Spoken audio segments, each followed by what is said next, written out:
Hello student and good morning. Today we are going to start new chapter. Name is solid state and it is a part of first paper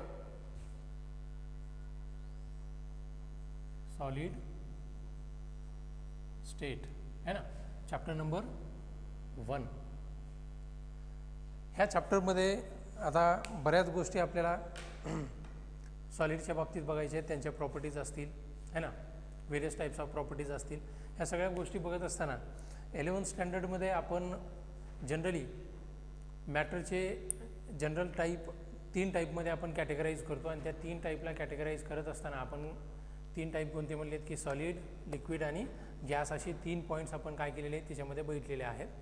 मग आता 3 point बघत असताना त्याच्यापैकी 2 point जे आहेत कोणतं gaseous and liquid states जे की ऑलरेडी आपण 11th स्टँडर्डमध्ये काय केलेले आहेत तो पार्ट आपण कवर केलेला आहे 11th स्टँडर्डमध्ये है ना. तर आज आपल्याला 12th स्टँडर्डमध्ये आज आपल्याला नवीन जो आपण चॅप्टर बघतोय तो आहे सॉलिड स्टेट आणि त्या सॉलिड स्टेटबद्दल आपल्याला बऱ्याच काही गोष्टी बघायच्या आहेत. जसे की त्यांचे टाईप्स असतील, त्यांच्या प्रॉपर्टीज असतील, त्यांच्या फिजिकल किंवा केमिकल प्रॉपर्टीज असतील किंवा त्यांच्या अदर जे प्रॉपर्टीज असतील तर ते बघायचे आहेत. आणि त्यांचे वेरियस टाईप्स जे आहेत जसं की आपण क्रिस्टलाइन म्हणतो, ॲमॉर्फस म्हणतो, हे जनरल आपण कॅटेगरी करतो सॉलिड स्टेटची, बरोबर आहे. मग आता सॉलिड स्टेटमध्ये जर आपण जनरली कंपॅरिझन आपण 11th स्टँडर्डला सुद्धा बघितले की सॉलिड स्टेटमध्ये आणि लिक्विड आणि गॅसमध्ये आपण कंपॅरेटिव्हली स्टडी केलेली आहे, ज्याच्यामध्ये आपण जनरल पॉईंट्स बघितलेले आहेत म्हणजे की ज्याला म्हणता येईल डिफरन्शिएटिंग पॉईंट्स असं. मग आता डिफरन्शिएटिंग पॉईंट्स बघत असताना सॉलिड, लिक्विड आणि गॅसमध्ये तर आपण काय बघतो की लिक्विडमधले पार्टिकल्स असतील किंवा गॅसमधले पार्टिकल्स असतील किंवा सॉलिडमधले पार्टिकल्स असतील. आपल्याला माहीत आहे की गॅसियस स्टेटमध्ये जे काही पार्टिकल्स असतात ते पार्टिकल्स कसे असतात, they are away from each other है ना, they are quite away from each other म्हणजे ते एकमेकापासून काय असतात, लांब असतात. आणि त्याच्या कंपॅरिझनमध्ये लिक्विड जर बघितलं तर त्यांचे पार्टिकल्स हे कसे असतात, दे आर क्वाईट क्लोजर है ना. गॅसच्या सोबत कंपेअर केले तर थोडंसं कसे क्लोज असतात म्हणजे जवळजवळ असतात. आणि त्याच्यानंतर आपण जर कंपॅरिझन केलं सॉलिडचं तर सॉलिडमधले पार्टिकल्स हे कसे असतात, quite closer, that means they are very much closer to each other है ना. असे काही पॉईंट्स आपण पार्टिकल्सच्या बाबतीत बघत असतो. म्हणजेच काय, ह्याच्यामध्ये सॉलिडमध्ये फोर्स ऑफ अट्रॅक्शन कसा असतो, स्ट्रॉंगर असतो कशापेक्षा, कंपेअर केले लिक्विड आणि गॅसपेक्षा. हे काय असतात, एकमेकाजवळ असतात आणि ह्यांच्यामध्ये फोर्स ऑफ अट्रॅक्शन हा कसा असतो, जास्त असतो. आणि त्याच्यामुळंच आपण मागच्या वर्षी 2 चॅप्टर एकाच ठिकाणी बघितले किंवा 2 टॉपिक आपण एका ठिकाणी कंबाईन करून बघितले होते, गॅसेस अँड लिक्विड्स. आज आपल्याला बघायचं आहे सॉलिड स्टेट, बरोबर आहे. मग आता सॉलिड कशाला म्हणता येईल है ना. मग आता सॉलिड कशाला म्हणता येईल, solid is a that type of matter in which constituent particles are attracted with strong force of attraction, are quite closer to each other with strong force of attraction. म्हणजे कॉन्स्टिट्युएंट पार्टिकल्स म्हणजे काय, त्याच्यामध्ये present असलेले particles असतील मग त्यांना आपण म्हणतो सॉलिड्स, करेक्ट आहे. मग सॉलिड्स हे ज्याच्यामध्ये जे पार्टिकल्स असतात ते कॉन्स्टिट्युएंट पार्टिकल्स कसे असतात, आर क्लोजली अरेंज्ड है ना. आता क्लोजली अरेंज असतील म्हणजेच काय, स्ट्रॉंग फोर्स ऑफ अट्रॅक्शन आला है ना, ज्याला की आपण काय म्हणतो सॉलिड स्टेट किंवा सॉलिड फॉर्म ऑफ मॅटर असं म्हणतो है ना. म्हणजेच काय, it is a type of matter in which है ना constituent particles are strongly attracted or bonded to each other with strong force of attraction, they are called solids. ठीक आहे, हे झाली आपली सॉलिडची काय केली आपण जस्ट एक डेफिनेशन केली, करेक्ट आहे. आणि दुसरी गोष्ट एक लक्षात ठेवा की ह्या चॅप्टरमध्ये आपल्याला बऱ्याच गोष्टी इमॅजिनेशन पॉईंटवरती बघायच्या आहेत. म्हणजे जेवढं ज्यांचं इमॅजिनेशन पॉवर स्ट्रॉंग असेल तेवढंच या गोष्टी काय होतील, थोडंसं चांगल्या प्रकारे काय होतील, क्लिअर होतील. आणि त्याच्यामुळं हे पॉईंट्स बघत असताना थोडंसं विचार करत चला लॉजिकलीसुद्धा. म्हणजे आपल्याला एक असं इमेज तयार करायची आहे डोळ्यासमोर की ते आपल्याला सगळं असं वाटायला पाहिजे की सगळं आपल्यासमोर आहे. म्हणजे जनरली आपण सॉलिड स्टेट जर बघत असलो तर सॉलिड स्टेट हा जनरली समजा आपलं हे हॉल आहे, त्या हॉलमध्येच काय असेल थोडक्यात आपण बघत चलू, बरोबर आहे. आता ह्या बॉक्समध्ये म्हणजे हॉल म्हणजेच काय, एक बॉक्सचा एक टाईपच आहे ना, बिगर टाईप आहे म्हणायचं, ज्याला की किती फेस आहेत, 6 फेजेस आहेत, बरोबर आहे. आता तुम्ही म्हणताल कसं, है ना, ही फ्रंट झाली, एक फेज झाली, पाठीमागची दुसरी झाली, है ना, राईट हँडची एक, लेफ्ट हँडची एक, अप्पर आणि लोअर, अशी किती झाली, ही 6 फेजेस. हे आपण ह्या बॉक्समध्ये बघायचं आहे. मग आता ह्या बॉक्समध्ये बघत असताना काही गोष्टी आपण लॉजिकली त्या गोष्टी बघणार आहेत, बरोबर आहे. आता ही एक डेफिनेशन केली की ज्याच्यामध्ये कॉन्स्टिट्युएंट पार्टिकल्स म्हणजे प्रेझेंट असलेले पार्टिकल्स हे कसे असतात, strongly attracted with each other, आणि ज्याच्यामध्ये काय असतो, स्ट्रॉंग फोर्स ऑफ अट्रॅक्शन असतो, बरोबर आहे. मग आता ह्याच्यासोबत आपल्याला काही प्रॉपर्टीजसुद्धा बघणं गरजेचं आहे, ज्याला की आपण म्हणतो प्रॉपर्टीज ऑफ सॉलिड्स असं म्हणतो. मग आता सॉलिड्स बघत असताना, प्रॉपर्टीज बघत असताना सॉलिड्सचे आपण काय म्हणतो की पहिला पॉईंट आपल्या डोक्यासमोर किंवा डोळ्यासमोर किंवा डोक्यामध्ये येतो कोणतं, की त्यांचं साईज असेल किंवा शेप असेल, है ना, किंवा त्यांची व्हॉल्यूम असेल, है ना. ते कशी असते, साईज, शेप और व्हॉल्यूम हे कशी असते, डिफायनाईट असते, है ना. काय, साईज कॉमा शेप आणि त्यांची व्हॉल्यूम कशी असते, डिफायनाईट असते, म्हणजे फिक्स असते, है ना, डिफायनाईट असते किंवा फिक्स असते, बरोबर आहे. साईज, शेप और व्हॉल्यूम कशी असते, डिफायनाईट असते, बरोबर आहे. ही झाली एक प्रॉपर्टी, जनरल आपल्याला सगळ्यांनाच माहीत आहे, जे की आपण लोअर क्लासपासून सुद्धा बघत येत असतो, म्हणजेच 8, 9, 10पासून सुद्धा. आता दुसरी म्हणलं तर कॉम्प्रेसिबिलिटी लो असते. दुसरी गोष्ट, कॉम्प्रेसिबिलिटी कशी असते, लो असते. कॉम्प्रेसिबिलिटी कशी असते, लो असते. म्हणजे कॉम्प्रेसिबिलिटी म्हणजेच काय, कॉम्प्रेस व्हायची जे प्रॉपर्टी असते, म्हणजे ते जास्त प्रमाणामध्ये कॉम्प्रेस होत नाहीत. सॉलिड होतात का, नाही, कॉम्प्रेस होणार नाहीत. कॉम्प्रेसिबिलिटी कशी असेल, लोवर असेल, कमी असेल, है ना, म्हणजे ते कॉम्प्रेस होणार नाही. म्हणजे ज्याला की आपण जर समजा आउटर साईडनं आपण काय केलं, फोर्स अप्लाय केला, है ना, किंवा एनर्जी अप्लाय केली, तर ते कॉम्प्रेस होणार नाहीत, म्हणजे दबणार नाही, फार कमी, है ना, फार कमी प्रमाणामध्ये. त्याच्यामुळे मी काय लिहिले, कॉम्प्रेसिबिलिटी कशी असते म्हणलं, लो असते, है ना. कॉम्प्रेसिबिलिटी कशी असेल, एकदम लोवर असेल, ठीक आहे. हा झाला सेकंड पॉईंट. आता थर्ड पॉईंटबद्दल काय म्हणता येईल सांगा बरं. कॉम्प्रेसिबिलिटी लो असेल म्हणजेच फ्लेक्झिबिलिटी कशी असेल, ते सुद्धा लो असेल. थर्ड पॉईंट म्हणता येईल आपल्याला, है ना. फ्लेक्झिबिलिटी कशी असेल,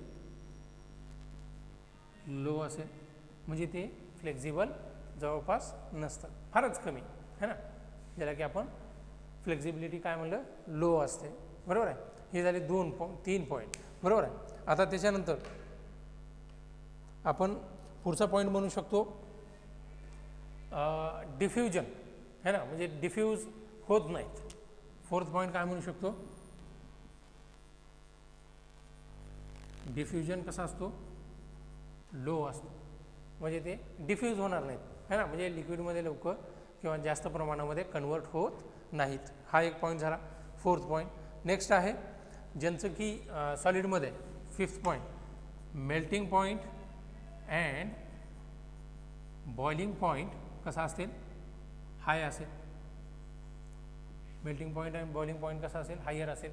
का हायर असेल, का तर त्यांच्यामध्ये स्ट्रॉंग फोर्स ऑफ अट्रॅक्शन असतो. पार्टिकल्स, कॉन्स्टिट्युएंट पार्टिकल्स हे क्वाईट क्लोजर असतात एकमेकाला, म्हणजे अटॅच असतात फारच जवळजवळ.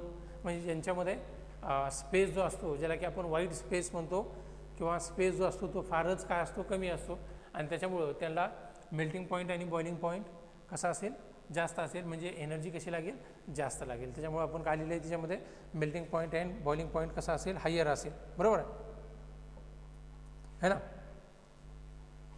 आता पुढचा आणखीन एक पॉईंट काय म्हणता येईल, कंडक्टन्स, है ना, good conductors of electrical heat असं म्हणता येईल, है ना.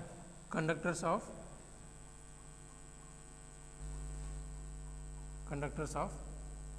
इलेक्ट्रिकल हीट आणि इलेक्ट्रिसिटी काय करू शकतो, पास आउट करू शकतो सॉलिड्समधून, है ना. हीट अँड इलेक्ट्रिसिटी काय करू शकतो, पास आउट करू शकतो.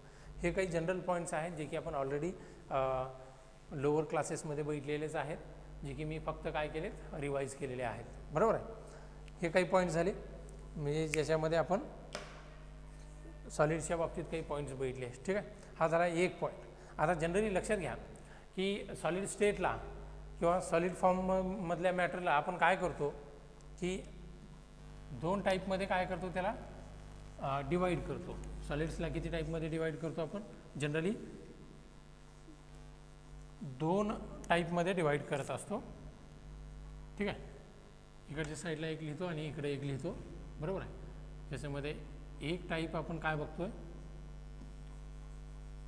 क्रिस्टलाइन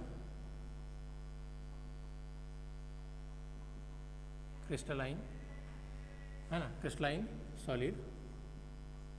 आणि दुसरा असेल कोणता, ॲमॉर्फस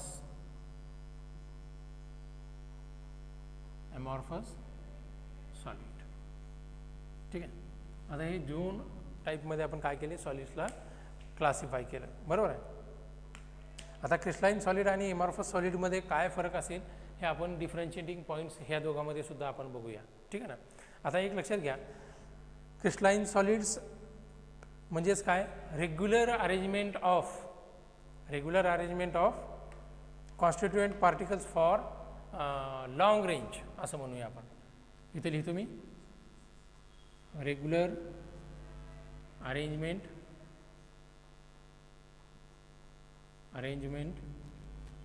ऑफ कॉन्स्टिट्युएंट पार्टिकल्स है ना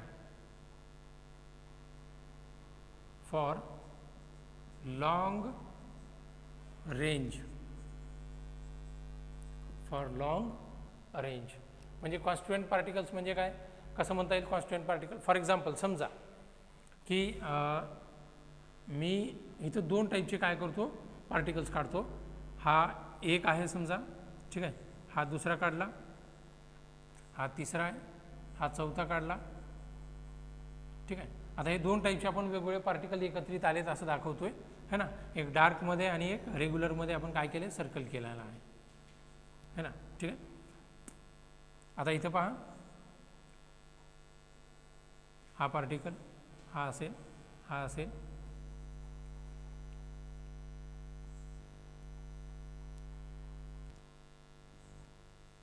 आणि हा एक. अशा पद्धतीनं किंवा अशा पद्धतीनं काढता येईल आपल्याला.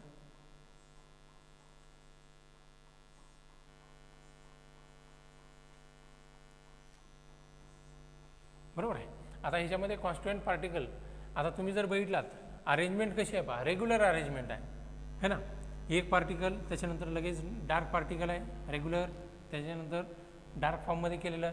ते अशा पद्धतीनं काय असेल, लॉंग रेंज असेल. म्हणजे जिथपर्यंत तुम्ही बघत जाल तर अशीच अरेंजमेंट असेल, परफेक्ट अरेंजमेंट असेल अशा पद्धतीची. बरोबर आहे, ज्याला की आपण लॉंग रेंज असं म्हणू शकतो. बरोबर आहे. हा एक पॉईंट झाला कशामध्ये, क्रिस्टलाइन सॉलिडमध्ये. आता त्याच्याच कंपॅरिझनमध्ये जर आपण ॲमॉर्फसच्या बाबतीत जर बघितलं, रेग्युलर अरेंजमेंट है ना ऑफ कॉन्स्टिट्युएंट पार्टिकल फॉर, आता इथे काय असेल, लॉंग रेंज आहे, तिकडे काय असेल, शॉर्ट रेंज असेल है ना.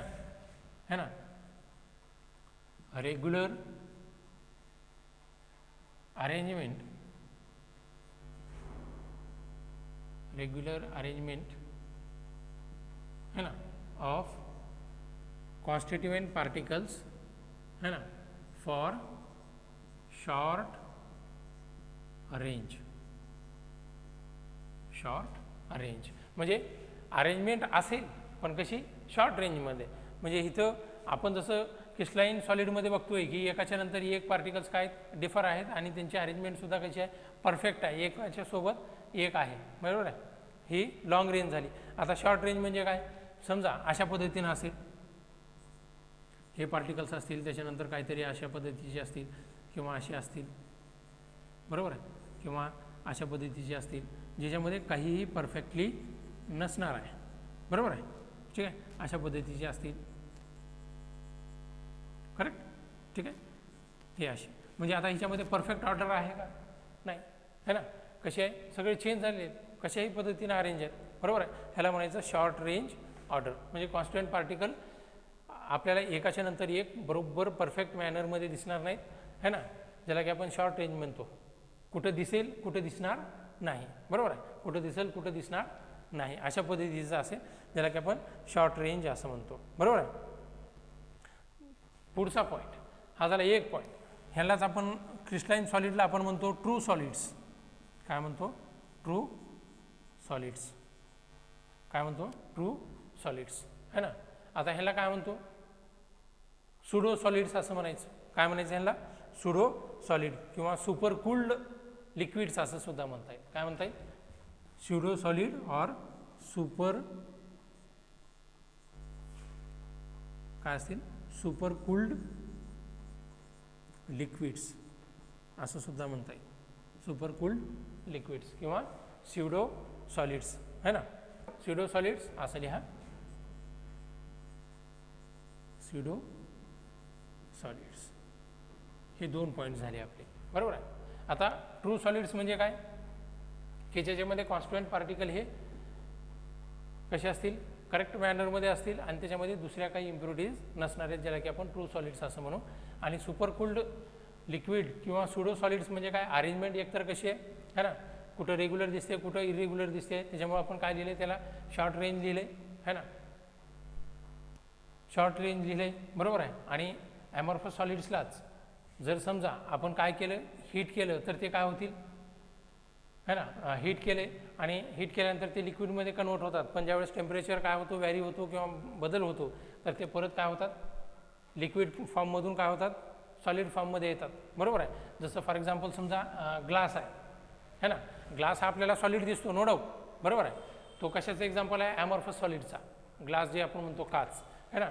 तर त्याला काय करतो आपण की टेम्परेचर त्याचा हायर केलं तर तो काय लिक्विडमध्ये कन्वर्ट झालेला असतो, बरोबर आहे. पण ज्यावेळेस टेम्परेचर आणखीन कमी करतो आपण, तर तो काय होतो? लिक्विड फॉर्ममधून परत कशामध्ये यायला लागतो? सॉलिड फॉर्ममध्ये यायला लागतो, है ना. लिक्विड फॉर्ममधून कशात येतो? सॉलिड फॉर्ममध्ये येतो, बरोबर आहे. म्हणजे त्याला काय केलेलं असतं? पण लिक्विड फॉर्मला कूल केलेलं असतं, टेम्परेचर कमी केलेलं असतं आणि त्याच्यामधून ते कशामध्ये येतात? ॲमॉर्फस फॉर्मच्या सॉलिडमध्ये येतात, बरोबर आहे. जसं रबर असेल, करेक्ट आहे. रबरसुद्धा बघा तुम्ही, रबरसुद्धा कसा दिसतो आपल्याला? त्याच पद्धतीनं, करेक्ट आहे. आलं लक्षात?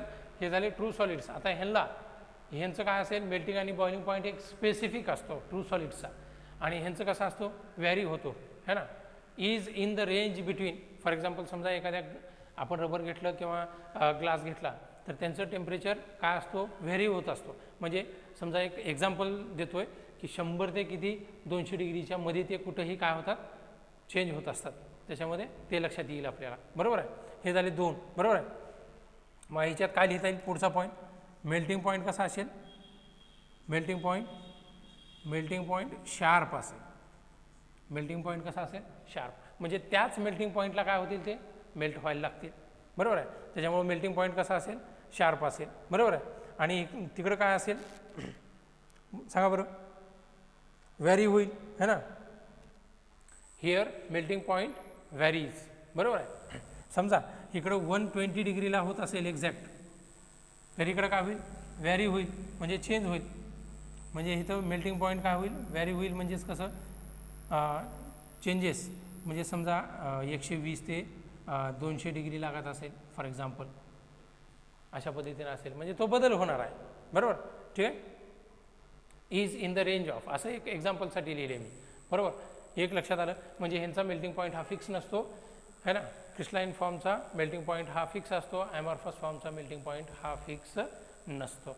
हे झाला पुढचा पॉईंट, बरोबर आहे. ठीक आहे. आता दुसरी प्रॉपर्टी आपण पुढची बघूया. त्याच्यामध्ये बघायचं आहे एन आयसोट्रॉपिक, है ना, एन आयसोट्रॉपिक आणि तिकडं म्हणता येईल आयसोट्रॉपिक असं, बरोबर आहे. ठीक आहे. एन आयसोट्रॉपिक म्हणजे काय असेल? आता मी काही पॉईंट्स इथं खालती लिहितो, दिसत असेल बहुतेक. एन आयसोट्रॉपिक, है ना, आणि इकडं काय लिहिता येईल? आयसोट्रॉपिक.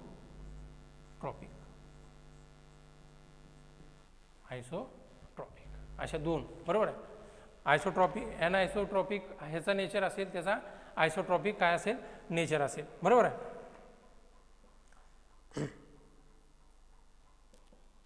आलं?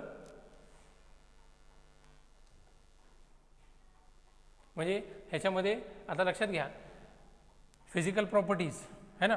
आता ह्याच्यामध्ये फिजिकल प्रॉपर्टीज कशी असतील, वेगळे असतील. ज्या साईडनं बघणार तिकडच्या साईडनं आपल्याला फिजिकल प्रॉपर्टीज कशी दिसतील, वेगवेगळे दिसतील. फॉर एक्झाम्पल समजा एखादा आपण मॉलिक्यूल घेतला, समजा NaCl घेतला आहे. आता NaClमध्ये काय असेल, एक Na+ असेल आणि Cl- असेल, म्हणजे कॅटायन आणि ॲनायन असतील.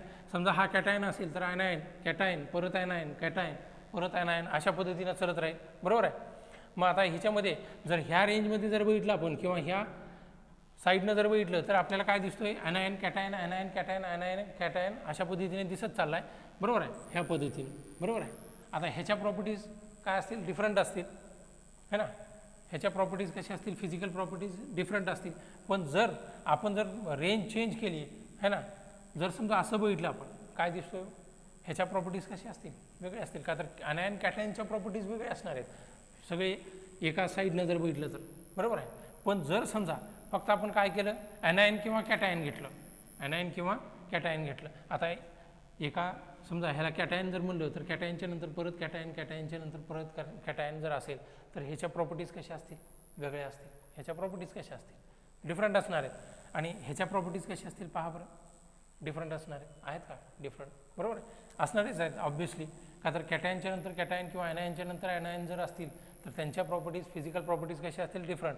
आणि ह्या साईडनं जर बघितलं आपण, है ना, ह्या रेंजनं, तर आपल्याला ह्याच्या प्रॉपर्टीज वेगळ्या दिसतात. आणि इकडच्या रेंजनं जर बघितलं तर ह्याच्या प्रॉपर्टीज कशा दिसतात, वेगळ्या दिसतात. आता इकडे या, हे शॉर्ट रेंज आहे. आता शॉर्ट रेंजमध्ये आपल्याला कुठं कॅटायन दिसेल, कुठं ॲनायन्स दिसतील. बरोबर आहे. जसं फॉर एक्झाम्पल समजा मी एक एक्झाम्पल देतो की एका साईडला गर्ल्स आहेत आणि बॉईज आहेत. बरोबर आहे. आता गर्ल्स अँड बॉईज आपण व्यवस्थित अरेंजमेंट केली आणि त्यांना एका साईडला ठेवले. बरोबर आहे. आता जर आपण एक रोनं जर बघितलं तर प्रत्येकांच्या प्रॉपर्टीज कशा दिसतील, है ना, सिमिलर असतील.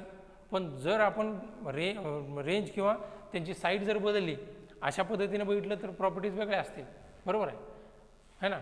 बॉईज गर्ल्स येतील. पण असं जर क्रॉस जर लिंक केली तर काय होईल, एकतर बॉईज येतील किंवा गर्ल्स येतील. म्हणजे त्यांच्या प्रॉपर्टीज काय होतील, डिफरंट असतील. बॉईज गर्ल्सच्या प्रॉपर्टीज वेगळ्या आणि फक्त बॉईज किंवा फक्त गर्ल्सच्या प्रॉपर्टीज काय होतील, वेगळ्या होतील. पण एका साईडला काय केलं आपण, दुसऱ्या साईडला की गर्ल्स, बॉईज अँड चाइल्ड्स, म्हणजे सगळे लहान लेकरं, मुलं, है ना, किंवा मुली एका साईडला केलेत. आणि सगळे कसे, अरेंजमेंट परफेक्ट नाही. आणि परफेक्ट अरेंजमेंट नसल्यामुळं, है ना, आपल्याला काय दिसतं, काही ठिकाणी प्रॉपर्टीज, फिजिकल प्रॉपर्टीज कसे दिसतात आपल्याला, सिमिलर दिसतात. आणि काही ठिकाणी कशा, वेगवेगळ्या दिसतील. करेक्ट आहे. आयसोट्रॉपिक, आयसो मीन्स काय, सेम प्रॉपर्टीज असतील, है ना. आयसोट्रॉपिक नेचर म्हणजेच काय, सेम फिजिकल प्रॉपर्टीज, है ना, इन डिफरंट डायरेक्शन. असं लिहा इथं. इथं काय असतील, डिफरंट फिजिकल, है ना, प्रॉपर्टीज, डिफरंट फिजिकल प्रॉपर्टीज. आणि इथं काय लिहिता येईल, सेम फिजिकल प्रॉपर्टीज. बरोबर आहे, डिफरंट फिजिकल प्रॉपर्टीज. आणि इकडं सेम फिजिकल. आयसो मीन्स काय, सेम. आणि आयसो मीन्स काय, डिफरंट असेल. आलं लक्षात. ठीक आहे. हे झाली दोन. पुढं आता ह्यांचं एक्झाम्पल जर घ्यायचं म्हणलं तर लक्षात घ्या, एक्झाम्पल आपण देऊ शकतो इथं. NaCl असेल किंवा KCl असेल किंवा कॉट्स असेल, है ना, अशा टाईपचे देऊ शकतो आपण. किंवा CaF2 असेल, तो सुद्धा देऊ शकतो. किंवा कॉट्स असतील, अल्फा किंवा बीटा कॉट्स, किंवा है ना CaF2 असेल, है ना. हे काय असतील, एक्झाम्पल्स असतील. कशाचे, क्रिस्टलाइन सॉलिडचे. आणि ॲमॉर्फस सॉलिडचे एक्झाम्पल्स कोणते असतील पहा, रबर, किंवा पुढे घेता येईल ग्लास. हे काय असतील, कशाचे एक्झाम्पल्स, ॲमॉर्फस सॉलिडचे एक्झाम्पल्स असतील. ठीक आहे. इथपर्यंत तुम्हाला लक्षात आलेलं असेल. हे दोन पॉईंट आपण काय केले, कॅटेगराईज केले, क्रिस्टलाइन सॉलिड आणि ॲमॉर्फस सॉलिड ह्या पद्धतीनं. बरोबर आहे. ठीक आहे. आता त्याच्यामध्ये आपण ह्या क्रिस्टलाइन सॉलिड्सला आपण 4 टाईपमध्ये काय करतो, डिवाईड करतो. क्रिस्टलाइन सॉलिडला किती टाईपमध्ये डिवाईड करतो आपण, 4 टाईपमध्ये. ठीक आहे. फक्त मी काय करतो की हे जे 4 टाईप आहेत, हे 4 टाईप मेनली काय करतो, दाखवतो. त्याच्यावरती आपण थोडंसं व्यवस्थितपणे उद्या डिफरन्स बघूया. ठीक आहे ना. आजच्या ह्याच्यामध्ये आपण फक्त 4 टाईप बघूया है ना क्रिस्टलाइन सॉलिडचे. Crystalline solids are divided into how many types 4 types. ठीक आहे ना. किती टाईपमध्ये डिवाइड करतोय 4 टाईपमध्ये. बघा बरं थोडंसं लक्षात येते का. मी लिहिण्याच्या अगोदर तुमच्या लक्षामध्ये काय येते का. 4 टाईप कोणते असतील. एक आहे आयनिक सॉलिड, दुसरा आहे मेटॅलिक सॉलिड है ना, तिसरा आहे कोव्हॅलेंट सॉलिड आणि लास्ट आहे तो मोलिक्युलर सॉलिड है ना. एक आयनिक सॉलिड लिहिलं आपण. ठीक आहे. पुढचा कोणता लिहितोय मेटॅलिक सॉलिड है ना. पुढचा लिहू मेटॅलिक सॉलिड. एक आयनिक सॉलिड झाला. त्याच्यानंतर आहे पुढचा कोव्हॅलेंट सॉलिड आणि लास्ट आहे तो मोलिक्युलर सॉलिड. ठीक आहे. अशा टाईप म्हणजे हे 4 टाईपमध्ये आपण काय करतो कॅटेगरी बघत असतो. आता ह्या 4 टाईपमध्ये आपल्याला काही प्रॉपर्टीज बघायचे आहेत. ठीक आहे ना. Constituent particles, force of attraction, melting and boiling point है ना, कंडक्टन्स आणि त्याचे एक्झाम्पल्स अशा पद्धतीनं. ठीक आहे ना. मग हे 4 टाईप आपण व्यवस्थितपणे काय करू पुढच्या लेक्चरमध्ये बघू. आणि त्याच्यानंतर आणखीन एक लेक्चर आपला जो आहे तो आपला लेक्चर आणखीन एक पुढचा एक माझ्यामध्ये थेरॉटिकल होईल. आणि त्याच्यानंतर मग आपल्याला काही थोड्याशा नवीन कॉन्सेप्ट है ना विथ प्रॉब्लेम्स अँड एक्झाम्पल्स त्यासुद्धा आपल्याला थोडं पुढं बघता येतील. तसं चॅप्टर हा एकदम जर विचार केला तर सोपा चॅप्टर आहे है ना. आणि तेवढा लेंदी पण चॅप्टर नाही. आणि त्याच्यामुळं प्रॉब्लेम बेस्ड चॅप्टर असल्यामुळं थोडंसं आपल्याला ह्या चॅप्टरमध्ये व्यवस्थितपणे आणखीन काही गोष्टी चांगल्या पद्धतीनं बघता येतील.